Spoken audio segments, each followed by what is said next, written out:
Youngest U.S. face transplant patient shares journey 1 year after surgery. 3 years after a botched suicide attempt took parts of her forehead, nose, sinuses, mouth and much of the bones that made up her jaw. 22-year-old Katie Stubblefield has a new face.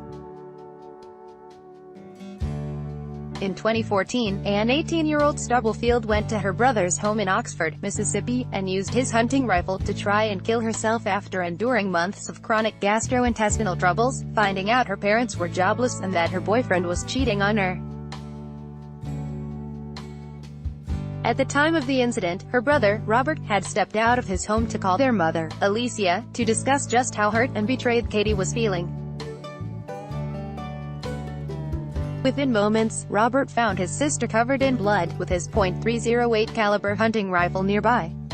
He recalled the scene to National Geographic, saying, "Her face is gone. Since then, she has undergone dozens of surgeries to improve her well-being." Leaving the local hospital in Mississippi, Katie was transferred to clinics in Memphis, Tennessee, and then in Cleveland, Ohio, where she would undergo the transplant surgery. The family first learned that a face transplant was a possibility for their daughter after a doctor in Memphis told them about the Cleveland clinic. After spending more than a year waiting for a potential donor, Katie underwent the transplant on May 4, 2017. Katie's donor was Audria Schneider, a 31-year-old woman who died of a drug overdose. Sandra Bennington, Schneider's grandmother, told Nat Geo that even though she knew her granddaughter had been an organ donor, and the decision was difficult, it was the right thing to do to give Schneider's face to Katie. "When we go to heaven, we have a new body," Bennington told the outlet. "It was hard, you know, but I thought, my goodness, here's this young girl who needs a face, what a wonderful thing that would be.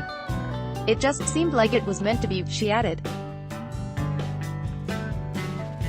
Schneider's heart went to a woman in her 60s, her liver to a 66-year-old man, her right lung to a 51-year-old woman, and her left lung to a 62-year-old woman. Both her kidneys and corneas were donated, and her uterus was handed over for medical research on infertility. The transplant surgery itself involved some 11 surgeons and several other specialists. Although it began on May 4th, the surgery would go into the following day, totaling some 31 hours in the operation room. Surgeons had to replace Katie's scalp, nose, upper cheeks, jaw, forehead, eyelids, eye sockets, muscles, and most of her facial nerves.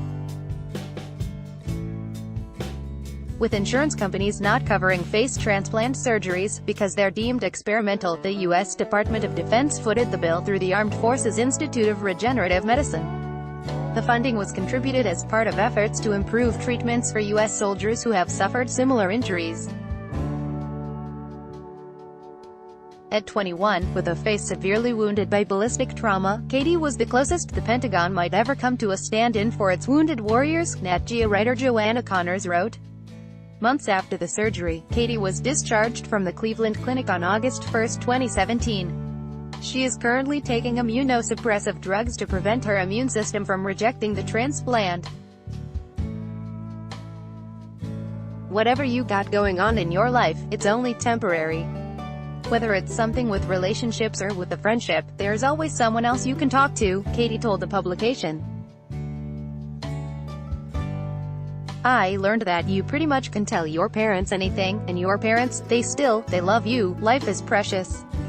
It truly is precious. Life is an amazing gift, and I'm thankful to have a second chance to live my life," she added. Katie plans to take online college courses for the time being before taking up a career in counseling and motivational speaking.